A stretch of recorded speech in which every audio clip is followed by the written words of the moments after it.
bapak saya ambil samurai. Samurai ada 3, samurainya Jepang itu. Kecil, sedang, besar. Dia ambil yang besar. Dia bilang, Lydia kau berlutut, kau mati aku masuk penjara. Yang penting gak punya anak Kristen. Apa yang saya lakukan? Ya berlutut. Shalom saudara-saudara yang dikasihi Tuhan. Jumpa kembali di channel YouTube saya.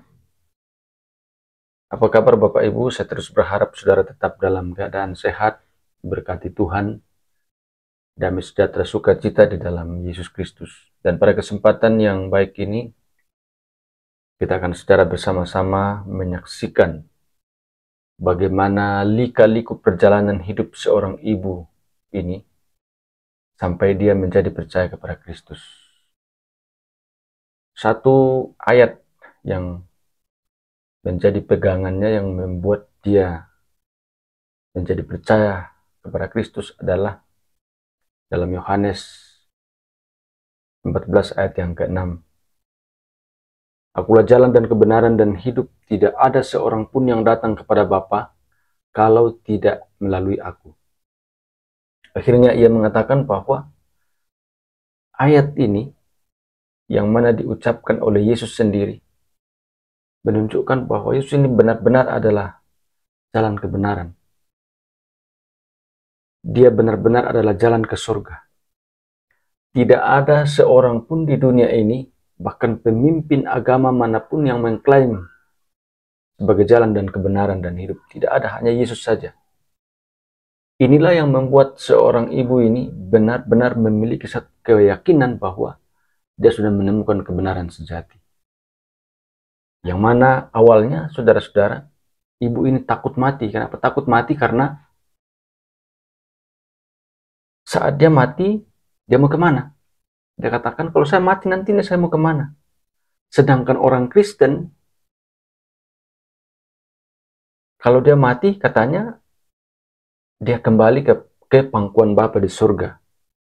Berarti, kalau orang Kristen mati masuk surga dong. Sedangkan kita yang Islam ini, mau kemana? Nah, sehingga singkat cerita saudara-saudara, dia pernah sempat dijebak oleh ayahnya karena ayahnya terus menghendaki supaya dia kembali kepada Islam, ya. Tapi ternyata bahwa ibu ini tidak mau dan terus memiliki keyakinan yang kuat bahwa apapun yang terjadi, dia tidak akan kembali ke Islam. Akhirnya dia sempat hampir dibunuh oleh ayahnya sendiri. Dia lalu kemudian melarikan diri. Jadi sungguh-sungguh sangat luar biasa seorang ibu ini. Semoga ini dapat membuat kita semakin kuat di dalam Tuhan, semakin iman kita semakin bertumbuh, semakin memiliki keyakinan yang kokoh, yang pasti bahwa hanya di dalam Yesus Kristus saja ada jalan keselamatan. Di luar Yesus itu tidak ada keselamatan. Kita dengarkan kesaksiannya berikut ini.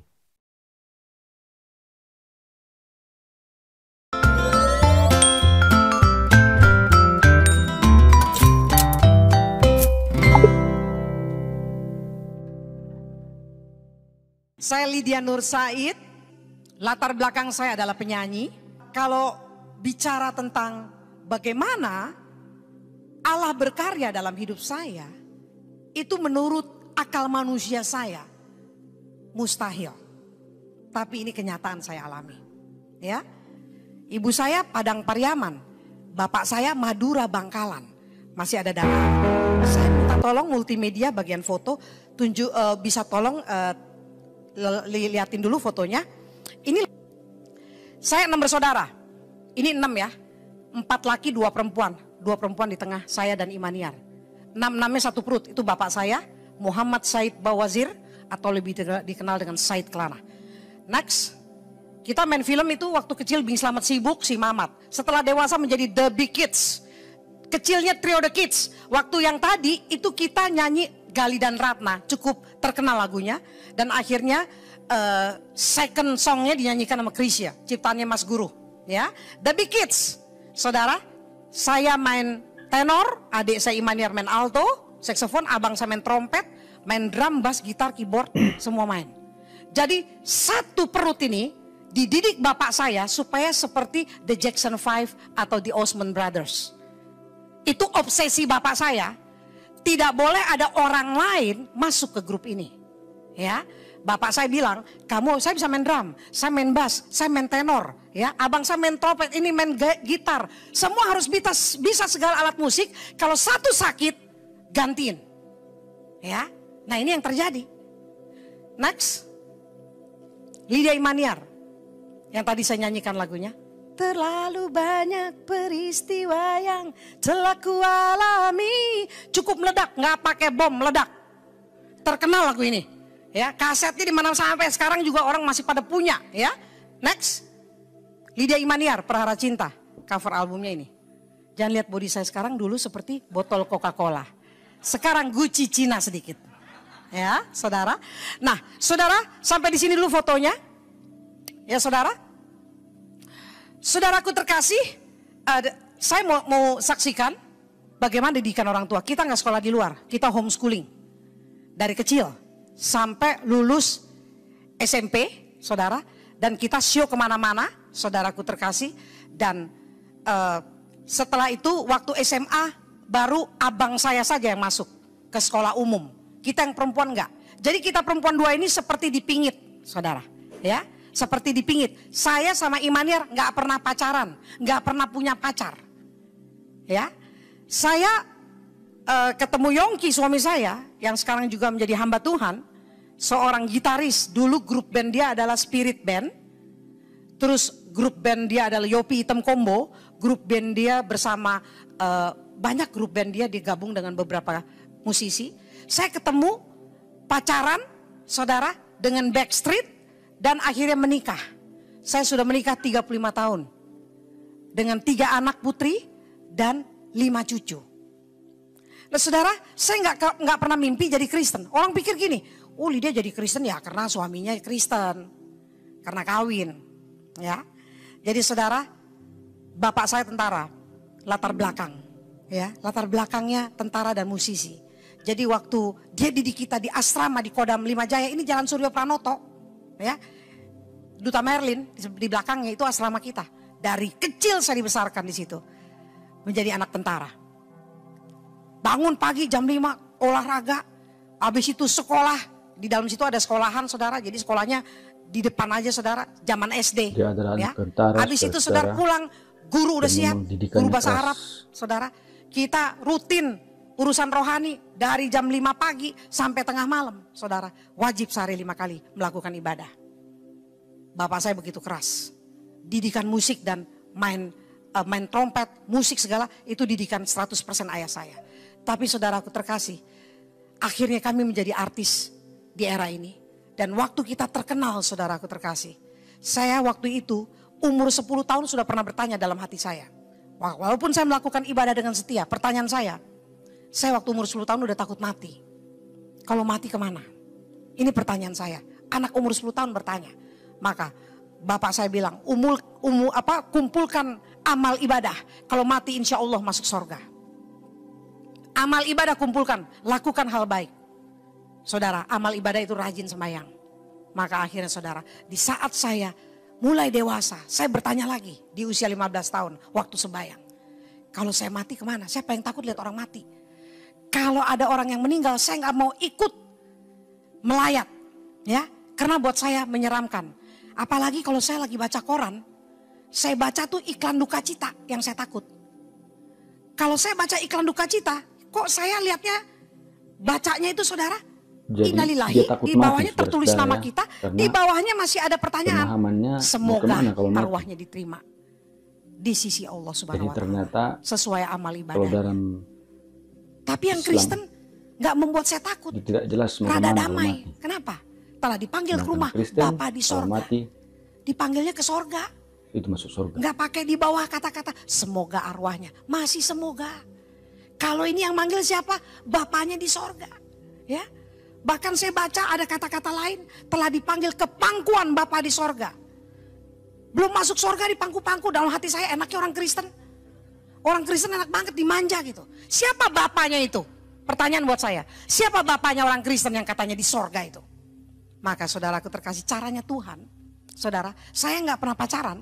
Kenalan sama gitaris namanya Yongki Ramlan. Yang tadi punya grup band, kita punya grup band. Grup band kita berbeda. Kita saudara kandung, dia grup band lain. Waktu kalau kita lagi umpamanya lagi show atau lagi kontrak di salah satu hotel bintang 5, dulu kita juga pernah di pizzeria di Hilton Hotel. Saudara, tahun-tahun sekitar 85, 88 ya saudara, tahun itu. Saudara, waktu kita musik pada break, kita ngobrol sesama anak band. Ngobrol-ngobrol, ketahuan Yongki suka sama saya. Ya, dari sini saya bilang, kalau suka sama saya langsung ultimatum, jadilah mualaf. Di keluarga saya tidak ada yang pindah agama. Mantu bapak saya ada Kristen, ada agama Hindu, itu jadi mualaf. Ya, sepupu saya menikah sama Batak, satu menikah sama Ambon, jadi mualaf. Tadinya mereka apa? Agamanya bukan agama kita. Itu wajib.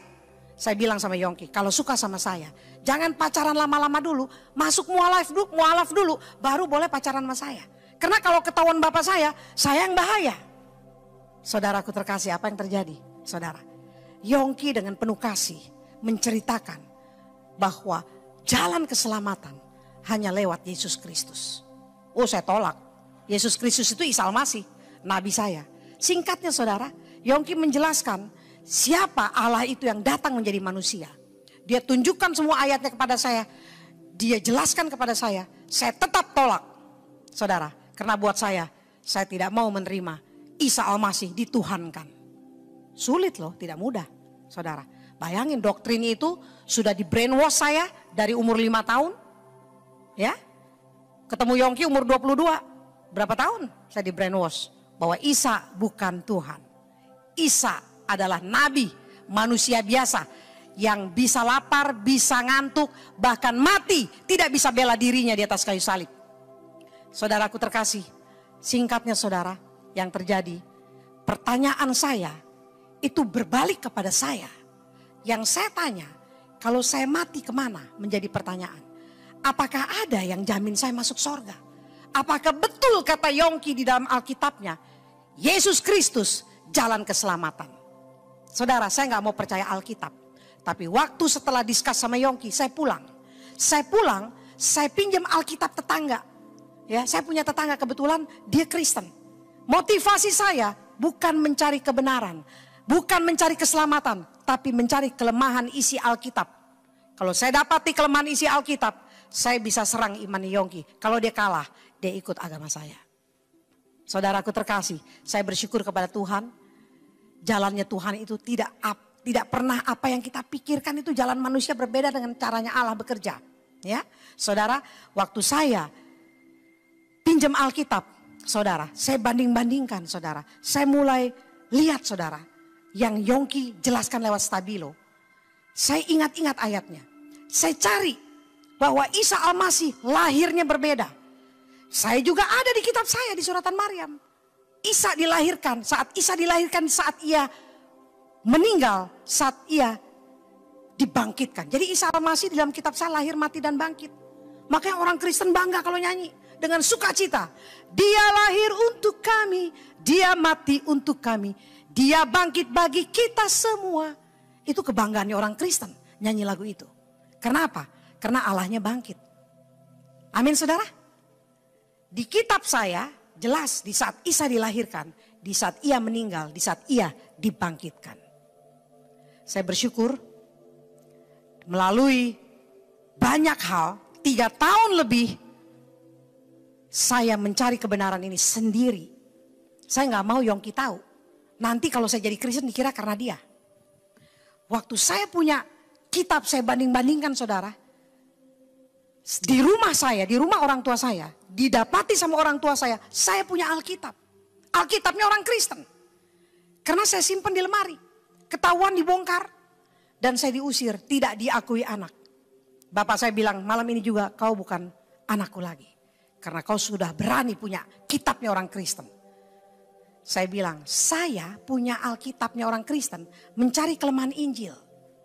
Supaya Yongki lemah imannya, saya bisa ajak dia menjadi mualaf. Tapi bapak saya gak mau tahu. Saya diusir dari rumah, Usia saya 22 tahun, saudara. Saya pergi dari rumah dan 3 tahun kemudian saya mantap terima Yesus. Kenapa? Nabi saya tidak pernah berkata, aku jalan ke sorga. Tapi Yohanes 14 ayat 6, akulah jalan dan kebenaran dan hidup, kata Yesus. Tidak ada seorang pun sampai kepada Bapa kalau tidak melalui aku. Tidak ada satupun orang di muka bumi ini berani berkata, aku jalan ke sorga. Dan dia berjanji akan datang kedua kali. Amin. Pembawa agama saya yang dulu tidak pernah berjanji akan datang kedua kali. Mati aja lupa bangkit, saudara. Yesus tidak pernah lupa bangkit. Beri kemuliaan bagi dia. Saudaraku terkasih, saya berdoa kepada Tuhan saat itu. Dan walaupun diusir orang tua, saya pergi dari rumah. Dan saya mengambil keputusan mau terima Yesus. Tapi bingung. Gak tahu gereja, gak kenal pendeta. Saya telepon Yongki. Udah saya putusin 3 kali. Kalau ingat orang yang baik saya sambung. Kalau ingat Kristennya saya benci. Saya putusin. Akhirnya saya bilang sama Yongki. Yongki, saya mau jadi Kristen. Syaratnya apa? Kata Yongki, puji Tuhan. Ayo cari gereja. Saya rumahnya di Duren Sawit, cari gereja deket ke Rawamangun. Ketemu gereja di pinggir jalan. Ketemu Pak Pendeta. Kita gak tahu, pokoknya ketemu waktu itu karismatik gerejanya. Saya bilang, Om, saya mau jadi Kristen. Puji Tuhan, nanti dibaptis. Yongki nyaut, sekalian Om, saya juga belum pernah dibaptis. Ternyata Yongki latar belakangnya Buddha. Ya, dia keturunan Chinese, dinasti Ming maksud saya. Ya, jadi Yongki waktu itu jujur bilang sama saya juga belum pernah dibaptis. Jadi dia tuh seorang musisi, ya, yang simpati sama Yesus. Orang tuanya juga belum Kristen, saudara, waktu itu. Dan dia dibaptis, saudara, bareng sama saya. Lihat cara Tuhan ajaib, amin.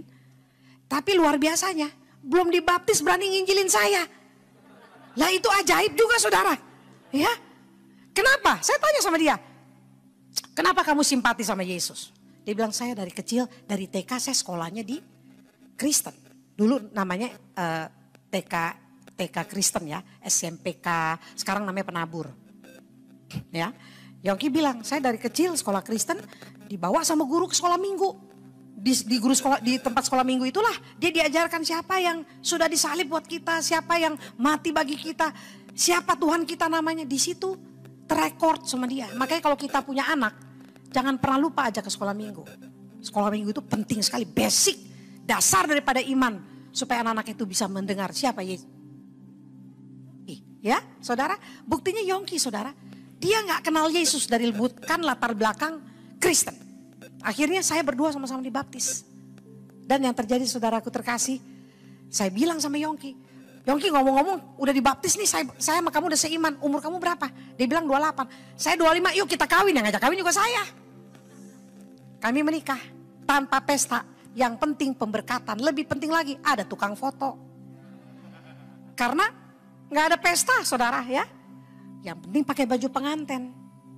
Dan saya ingat, saudara, saat itu, saudara, berita saya masuk tabloid, headline news. Bayangin, ini lagu Prahara Cinta lagi ngetop-ngetopnya.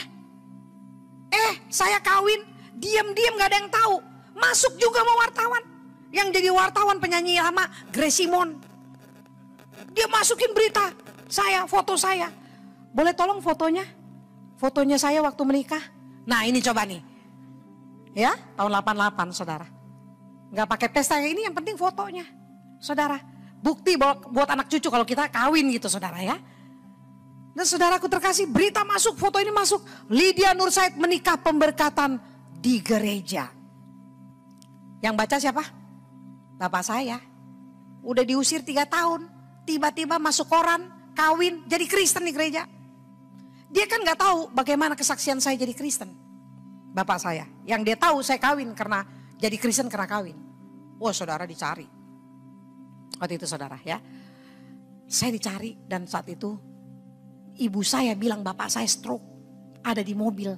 Tentunya saya sebagai anak 3 tahun gak ketemu bapak saya. Terus stroke.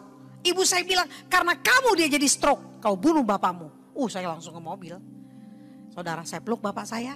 Tiba-tiba bapak saya ternyata sehat. Dia mau culik saya, mobil di starter, saya dibawa lari. Tinggal suami saya Yongki bingung. Ya. Istri baru seminggu kawin, udah dibawa kabur mertua. Ya. Dan saat itu saya dibawa lari, saudara. Di saat saya dibawa lari itu, bisa saudara, meluluskan apa diri. yang terjadi, saudara? Saya Itu disuruh karena turun dari mobil. Bapak saya Tuhan. sehat, nggak stroke. Dia tanya, kenapa kau masuk Kristen? Jawab. Ternyata di rumah itu sudah kumpul seluruh keluarga besar ibu saya.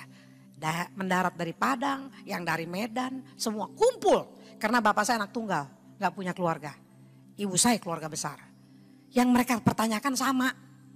Kenapa kita menyembah Yesus, manusia biasa yang mengaku dirinya Tuhan?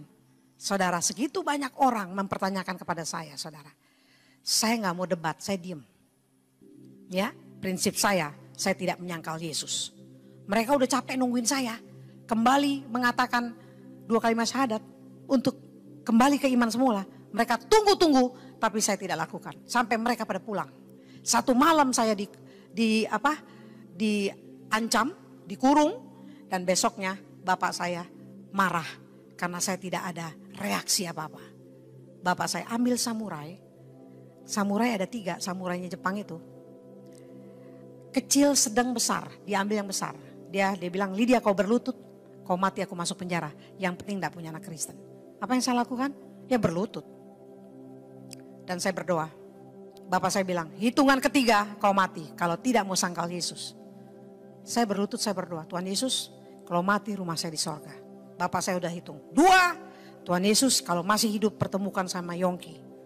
Baru seminggu kawin Tuhan, sudah mau dibacok. Saya doanya tulus aja, saudara.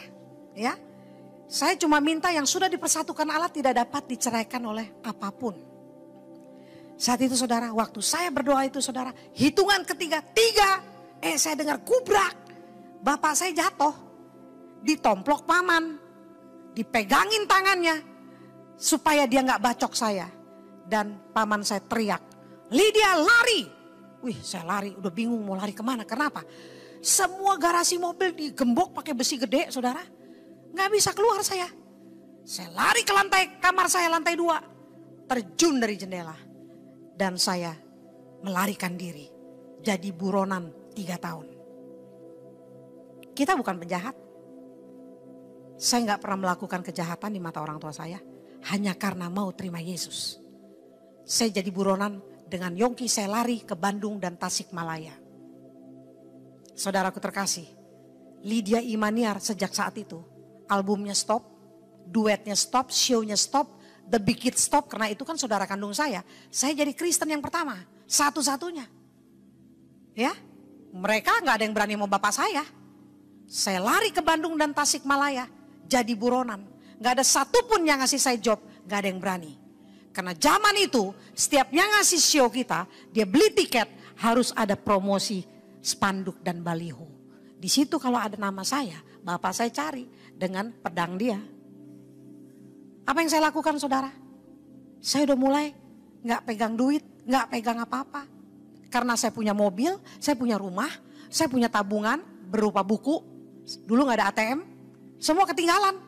Orang kita lari apa adanya, naik bus malam ke Bandung dan Tasikmalaya. Kalau kita ke rumah situ, sudah didudukin sama beberapa polisi. Bapak saya bilang, tungguin rumahnya sampai mereka bisa balik. Kalau balik tangkap.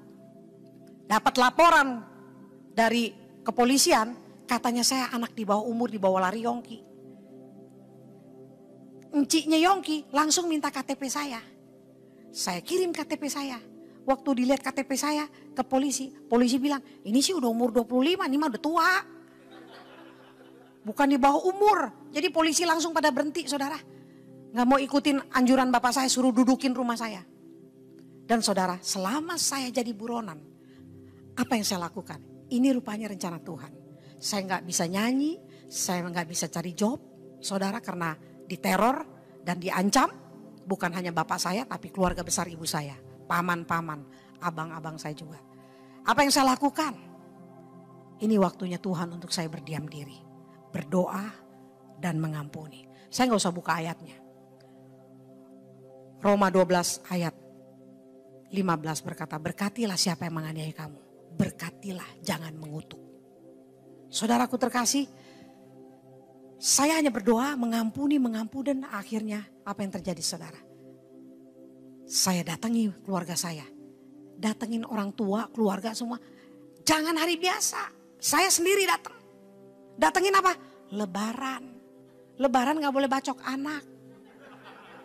Itu hikmat Tuhan. Ya ini kan orang tua saya gak kayak orang tua yang lain. Orang tua yang lain masih oke lah, mungkin masih ada ya gimana gitu ya ke anak. Bapak saya jangan main.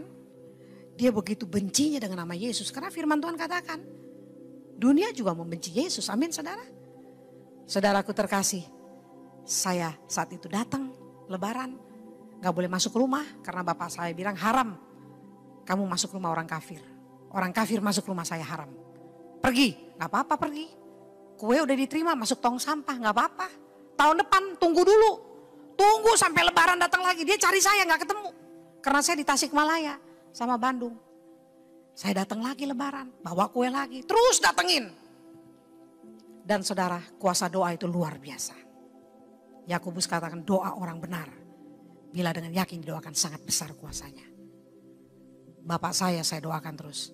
Dia terima Yesus sebagai Tuhan Juru Selamat. Ini fotonya. Boleh tolong lanjut aja fotonya. Ini ayah saya yang tengah mau dibaptis. Lihat wajahnya, perhatikan wajah bapak saya. Wajah yang merasa dirinya penuh dosa. Karena dia bilang gini sama saya. Apakah dosaku bisa diampuni oleh Yesus? Bisa. Dosa semerah kermisi diputihkan seputih salju. Ini janji firman Tuhan. Dosa kita seluber apapun, Tuhan mampu hapuskan dan sucikan. Karena kita adalah anak Allah.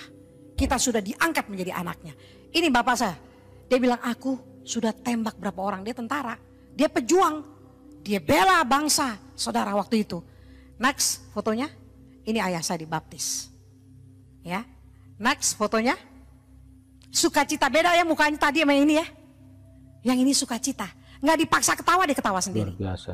Ini waktu diambil fotonya untuk akte baptisan. Terima Yesus. Terima Yesus umur 75 tahun. Tidak ada waktu yang terlambat. Hah? Ya, saudara, tidak ada waktu yang terlambat bagi Tuhan. Amin. Next. Lanjut. Amin. Oh ya, ini anak-anak saya. Saya punya anak 3, udah married semua. Ya, Atalia, Alvina, Almeda. Kalau dapat laki, alhamdulillah. Ya. Next. Ini anak-anak saya, ini suami saya. Sekarang tadi kan Pak Yongki kayak Tomingse, sekarang kayak Choi Yun-fa. Model rambutnya ya. Next. Ini abang paling besar, Itham. Itham kami injili nggak mau terima Yesus. Tapi anaknya dengar Injil, terima Yesus. Ya, Iva, ponakan saya yang pertama. Iva dibaptis. Next. Percayalah kepada Tuhan Yesus Kristus dan engkau akan selamat, engkau dan seisi rumahmu. Kisah Para Rasul 16 ayat 31. Ini janji firman Tuhan. Amin saudara. Ini yang saya alami. Next. Ini ibu saya. Ibu saya udah ke Tanah Suci 3 kali. Ini adik saya Imaniar. Yang tadi di cover kaset Prahara Cinta. Udah pakai hijab. Ini saya. Next. Nah ini di Jakarta. Ada gereja berbahasa Minang. Pendetanya orang Minang, majelis-majelisnya orang Minang, jemaatnya orang Minang yang kawin sama Ambon, yang kawin sama Batak. Ibadah di sini. Next. Ibu saya jemput untuk bisa mendengarkan ibadah dan ketemu dengan pendeta yang berbahasa Padang. Karena ibu saya ini totok Padangnya. Ya, kalau ngomong Padang, saya juga jadi lancar bahasa Padang. Karena dengar ibu saya selalu bahasa Minang. Ya, ini saya tengah, itu Iva, ini saudara lihat ini jemaat-jemaatnya orang-orang sebagian besar orang Minang yang sudah terima Yesus. Jadi ibu saya nggak bisa bilang aku orang Padang sendiri yang jadi Kristen. Banyak orang Minang sudah jadi Kristen. Ini ada gerejanya. Ibu saya bawa ke sini. Next. Ini Pak Pendeta pernah masuk penjara yang tengah ya di Kota Padang karena dia menginjil, karena dia semangat masuk penjara. Ini yang lainnya orang-orang Minang, majelis-majelis. Ini ibu saya. Next. Ibu saya dibaptis, terima Yesus sebagai Tuhan Juru Selamat ya. Haleluya. Tahun 2012 ya. Umur sama 75 tahun, sama waktu bapak saya dibaptis umur 75. Ini sama umur 75 juga. Next. Ini abang saya akhirnya terima Yesus. Apa yang terjadi saudara? Abang saya ini waktu dia menikah sama istrinya Manado. Kristen. Jadi mualaf. Ya, harus wajib. Jadi istrinya diajak, jadi apa? Jadi mualaf, tadinya Kristen. Ya. Sekarang dia jadi Kristen. Istrinya bingung. Bingung kan? Yang bikin bingung siapa? Tuhan Yesus. Ya, next. Tapi apa yang terjadi? Dia 40 tahun sangkal Yesus jadi mualaf. Tahun lalu dibaptis terima Yesus. Ini dia istrinya. Kortman Boyo. Saudara ya, Sylvie Kortman. Luar biasa. Cara pekerjaan Tuhan itu luar biasa. Kenapa? Karena ada kasih. Amin saudara. Kalau saya tidak melakukan kasih, saudara. Yang Yesus bilang, tampar pipi kiri berikan pipi kanan. Kalau saya diusir terus dendam, saya mau dibacok terus dendam. Saudara dendam sama orang tua. Ah udahlah, gak punya orang tua dia juga gak apa-apa. Dia ngakuin anak, ya udah gue juga ngakuin anak orang tua juga. Sorry aja, gue gak punya keluarga Nur Said gak apa-apa. Tapi kita gak jadi berkat dan doa kita gak pernah dijawab. Amin saudara. Nah banyak orang Kristen yang Kristen keturunan seperti itu saudara. Saya pelayanan ke penjara saudara ya. Dari kesaksian mereka itu macam-macam. Saudara ya, yang masih ada dendam sama orang tua. Masih ada dendam sama keluarga. Masih ada dendam sama sahabat. Masih ada dendam sama orang yang dia kasihi. Yang harusnya diberitakan Injil.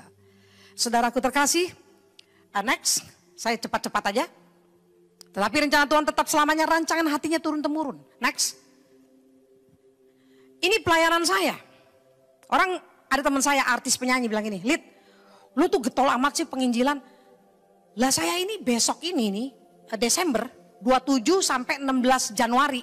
27 Desember sampai 16 Januari, 2 minggu saya di pedalaman. Kalimantan Timur, Bontang, Sangatta, sampai Sungai Isui, sampai ke pedalaman-pedalaman saudara. Kenapa? Banyak orang Dayak, saudara, yang sudah Kristen keturunan tinggalkan Yesus. Desa-desa itu yang kami datangi. Saya bukan menginjil ke Jawa, ke Padang, ke Madura, ya. Tapi ini yang sudah Kristen harus kita beritakan supaya mereka terima Yesus kembali, ya. Seperti ipar saya. Ini pelayanan saya di Kalimantan. Ini Dayak. Next, ini orang-orang Dayak. Ya, next. Ini saya tidur di sini di mana aja, nggak ada hotel. Next. Ini pelayanan saya. Saya kalau pergi nggak punya tim, nggak bawa pemain band. Suami saya aja saya nggak ajak. Kenapa, saudara? Kadang ikut, kadang nggak. Karena nggak ada listrik. Mau main gitar gimana? Saya aja nyanyi pakai toa. Kadang-kadang ada, kadang-kadang nggak ada, saudara. Ya, next. Saya nyetir sendiri. Ya, datang di mendarat saya bawa mobil, setir sendiri saya bawa mobil. Ini pelayanan di pedalaman. Next. Lanjut, ini di Papua. Banyak juga orang Papua sudah mualaf. Next. Ya, ini di Toraja. Next. Ini tempat tidurnya Pak Pendeta. Saya tidur sini, Pak Pendetanya ngungsi. Saya bilang, Pak maaf ya, tadi malam ada yang ngorok. Siapa yang ngorok? Oh, nggak ada Bu. Nggak ada orang lain, cuman ibu aja. Bener Pak, ngoroknya panjang banget. Oh dia baru, maaf ya Bu, baru saya ingat. Di bawah ibu tidur kandang babi saya. Jadi yang ngorok babinya. Ya, saudara, saya nggak bisa tidur kalau ada yang ngorok. Jadi saya lapor ke Pak Pendeta ya. Ini kenyataan. Next. Saya mau mandi. Pak maaf ya. Di mana ya Pak kamar mandi? Lurus Ibu, lurus. Saya ke belakang, nggak ketemu Pak. Ibu lurus ketemu Sungai Kapuas. Nah jongkok Bu. Itu kan ada perahu yang dibolongin. Nah Ibu jongkok di situ. Nah itu WC-nya kita. Kita mandi ceritanya sama Ibu Pendeta di Sungai Kapuas, pegangan perahu. Tangan kanan pegang gayung. Lagi mandi gini pisang goreng lewat. Saya bilang maaf ya Bu, mau tanya. Ibu ini ada pisang goreng gimana? Giniin aja Bu, tenang aja, mandi aja, cari yang gak ada pisang goreng. Saudara ini kenyataan. Ya saudara, tapi Tuhan pelihara. Saya gak pernah sakit perut, gak pernah korengan saudara. Ya, caranya Tuhan gak pernah sakit saudara ya. Next. Ya, di pelayanan-pelayanan di daerah-daerah di pedalaman. Sampai sekarang jalanan masih kayak gini. Ya, saya sudah bolak-balik juga. Next. Ya ini mandi, saya tanya. Ini maaf ya, mau tanya ini air ada gak sih? Ada, cuman buat sikat gigi sama ke kamar mandi, tapi buat mandi gak ada air. Ini NTT. Oekam Onlasi daerahnya. Sumba. Jadi ibu kalau dipanggil saya mama. Jadi mama nanti kalau mandi cuma Sabtu, karena Minggu ke gereja. Senin sampai Sabtu itu cuma sikat gigi sama cuci muka. Jadi airnya digentong gitu saudara. Mandi di sini. Ya saya ke sini. Perjalanan 1 jam naik motor. Waktu saya mandi di belakang saya yang mandi juga. Kebo. Motornya dimandiin di situ. Ya mandi sama-sama itu saudara. Ya hewan-hewan. Kuda. Sumba paling bagus kudanya. Mandi di sini. Next. Ya. Di pelayanan yang tidak ada listrik. Tetap melayani Tuhan. Nggak ada listrik, jalan terus. Sampai sekarang Sumba Timur tidak ada listrik. Ya, next. Ini saya naik bawa mobil pinjam dari toko untuk bantu pelayanan. Next. Ya, ini KKR. Mana orang tuanya? Mualaf. Ini nama desa di NTT, Soe. Jadi saudara Kupang, Soe masih terus 5 jam. Saudara menemukan rumah-rumah bagus. Kenapa? Rumah mereka sudah diganti rumah bagus. Makanya mereka mau tinggalkan Yesus. Dikasih subsidi tiap bulan untuk bisa makan. Kristen kah? Pendeta-pendeta kah? Gereja-gereja kah yang nolong? Tidak. Yang tolong dari seberang. Maka mereka pindah tinggalkan Yesus. Tapi kalau ada KKR anaknya boleh datang. Saya bawa buku, saya bawa susu, saya bagi-bagi bolpen, pensil supaya mereka bisa belajar baca. Saudara, saya tanya Pak Pendeta nangis. Itu jemaat saya ibu. 150 kakak sudah nyebrang. Saudaraku terkasih, next. Tapi kalau saya tanya, siapa mau jadi pendeta? Angkat tangan. Siapa mau jadi hamba Tuhan dan sekolah teologi? Angkat tangan mereka. Ya, anaknya boleh ikut KKR, mama papanya sudah pakai baju yang berbeda. Ya, saya datangin mereka, saya lihat, saudara. Ya, kita terlambat, duluan mereka. Ya, maka itu saudaraku terkasih, puji Tuhan next. Kalau saudara lihat ini rumah mereka seperti ini. Ya, dikasih rumah batako ya senang, dikasih listrik 900, dikasih air mancur, senang. Dia pompa gali air mereka, sambungkan air. Ini rumah mereka, saudara. Saya tanya, Om, itu rumah-rumah bagus Om. Ini kostor gereja, tahu kostor? Tukang sapu gereja. Om enggak mau Om, itu rumah bagus. Om pindah sana. Om ini bilang apa? Sekalipun saya miskin, tapi saya kaya. Karena saya punya Yesus. Ini Om tidak pernah pakai sepatu, tidak pernah pakai sandal, tuh kakinya udah kapalan. Dia lari depan saya naik mobil tadi tuh. Naik mobil bak kebuka, mau ke gereja. Dia lari depan saya. Oh masuk sini. Nah itu gerejanya yang nanti ibu KKR. Itu gerejanya. Dia lari depan saya. Saudara. Seorang tukang sapu bisa berkata. Sekalipun saya miskin. Tapi saya kaya. Karena saya punya Yesus. Yesus lebih dari harta. Keselamatan lebih dari segala-galanya. Saudaraku terkasih. Kalau lihat seperti ini saudara. Siapakah saya? Siapakah keluarga saya? Kita bukan siapa-siapa. Kalau saya bisa mengenal Yesus, air mata saya menetes. Kalau saya bisa melihat mereka yang tadinya sudah Kristen kok tinggalkan Yesus, air mata saya menetes. Karena miskin aja tinggalin Yesus. Karena gak dapat air aja tinggalin Yesus. Karena gak ada listrik tinggalin Yesus. Saudaraku terkasih, belum penganiayaan, sudah tinggalkan Yesus. Inilah kekristenan. Saudara-saudara dikasihi Tuhan, sungguh sangat luar biasa kesaksian dari ibu ini. Ia tidak hanya sekedar menjadi pengikut Kristus, tetapi ia terjun dalam dunia pelayanan. Dan ada banyak jiwa-jiwa yang dibawa kepada Tuhan. Semoga kesaksian ini memberkati kita dan akan memotivasi kita juga untuk terus semangat melayani Tuhan apapun yang terjadi. Tuhan Yesus memberkati saudara sekalian.